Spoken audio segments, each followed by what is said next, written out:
Let's get to the home building market, right? Let's talk about how much it's going to take to build a home now. You got stuff coming in from Canada and nails and all sorts of little things coming in from China. And joining us on 710 KURV to get a bird's eye look of what's happening over here is Eason Maykus, who is a home builder upstate. Joins us now on 710 KURV. Have we seen any changes in building materials so far as these tariffs have been announced? We haven't. We've received a few phone calls forewarning us, particularly engineered wood flooring product, which is coming from overseas. We've got a phone call yesterday from that. But when it comes to our commodities, our lumber packages and things like that, we haven't experienced any changes or dramatic changes yet. Your company is Maykus Homes and Neighborhoods. Tell us about that. What are the types of projects you all work on, and where are you from specifically? Yeah, absolutely. We are a family-run residential development and home builder, third generation up here in Dallas-Fort Worth. From Irving originally. Our office is in Grapevine, Texas by DFW Airport. So northeast Tarrant County are the towns Southlake, Grapevine, Keller, Colleyville. North Richland Hills is primarily where we work.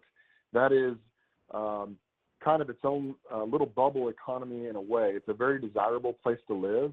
And what we've been experiencing with our home building business is actually an uptick over the last 6 to 8 weeks in calls and sales.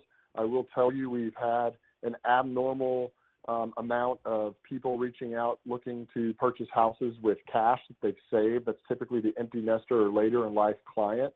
But also we have a lot of young people, even with the news of tariffs coming on local national news, that I think that they see that this could be a good time to buy. And I could go into why I believe that is, but believe it or not, the last 6 to 8 weeks have been some of the best phone calls and phone volume that we've had in the last 18 months. Can I just say that you have the best last name for getting into this business? That business name is amazing. Maykus Homes, Maykus. I love that. I love that. Thank you. Our Thank guest you very much. is Eason Maykus at Maykus Homes up in the Dallas-Fort Worth area. Our guest on 710 KURV. We're talking about home building and tariffs. Davey, do your question. Go ahead. How do you put together a bid for either new construction or repair? So I assume it'd be a substantial sort of project. How do you price it when you don't know what it's going to be in a week or whenever? Excellent question. That's a great question. So from a consumer standpoint, if you're signing a contract with a builder, whether that's a local family-run business like ourselves or even up to a national or regional builder that does more volume, there's a lot of times contingency and commodity clauses in the contract. So let's say you sign a contract for $500,000. What you will find in a builder-supplied contract is a commodities clause, which typically will state something to the effect of a 10% override on commodities, concrete, lumber, roofing, could even be appliances. That is something that the builder could enact and pass along to the buyer. So there is protection for the builder in there.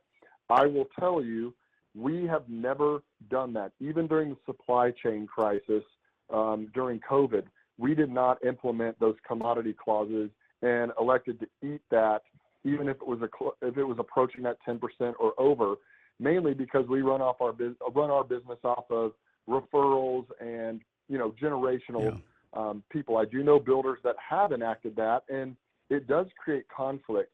But I think it's the duty of the builder to make the client aware, even though it is in the contract, just to point that out. And from a consumer standpoint, maybe have that conversation with your builder. It's probably something right now when you are doing a bid as a builder, you are going to have a small percentage of fluctuation or a little bit of leeway in there for yourself. But right now, and with what we've experienced, builders are hungry. Builders are looking to make sales. Builders are looking to make deals happen for clients because the interest rates have really stifled the market. So with these things that we can control a lot better than we can with the interest rates, we can value engineer homes and talk through these processes with a potential buyer and hopefully alleviate concerns. But if you're going in, like to your question, if you're going to put a bid together to build a house for $500,000, those are conversations that you're going to have with the client.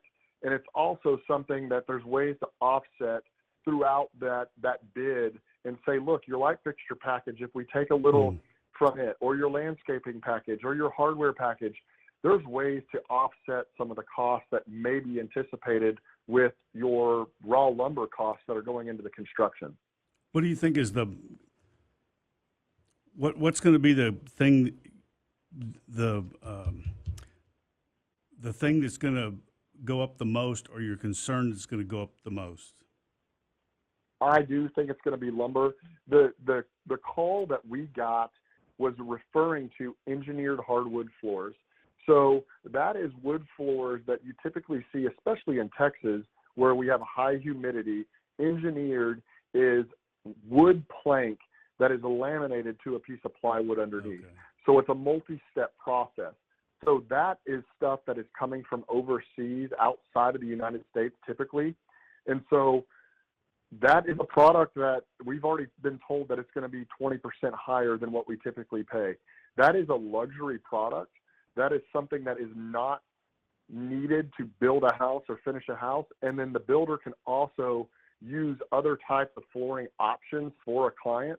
So it's nothing, in my opinion, not to be super self-serving to the builder market, but it's nothing that can't be overcome with conversations and other options for a consumer.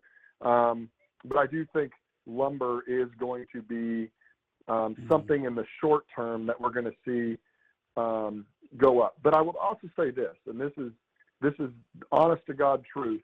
We, during the supply chain crisis after COVID, were paying in the mid $20 per square foot. That is something that is representative of what everybody was paying during that time. So $25 a square foot for raw lumber to frame a home. That is very high.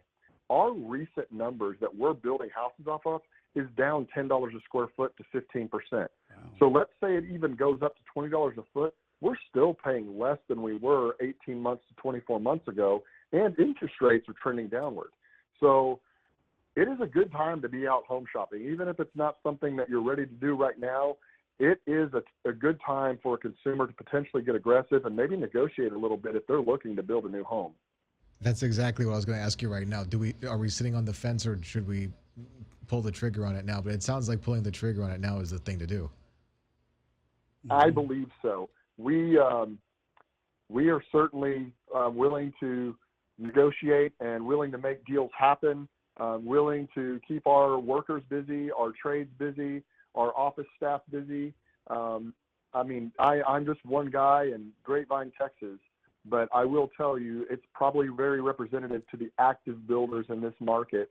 And I think the land pricing, which has also skyrocketed over the last couple of years, which is not have anything to do with tariffs, but I think the land price has been at a plateaued state for 12 to 18 months as well. So people have had this kind of shock value of the cost of a lot, where really the cost of lots has plateaued in our area in Dallas-Fort Worth, specifically Northeast Tarrant County, for quite some time. So if you find a community that's in the early stages of development, that's also a good time. Be the pioneer. There's a good negotiating platform for a consumer there, and then value engineering the house with the builder. If you're looking to build something new, there are great upsides to pursuing a new construction residential homes right this second. Hey, thanks for spending some time with us this afternoon. Appreciate it. Thank That's you. Eason Maykus with Maykus Homes joining us on News Talk 710 KURV.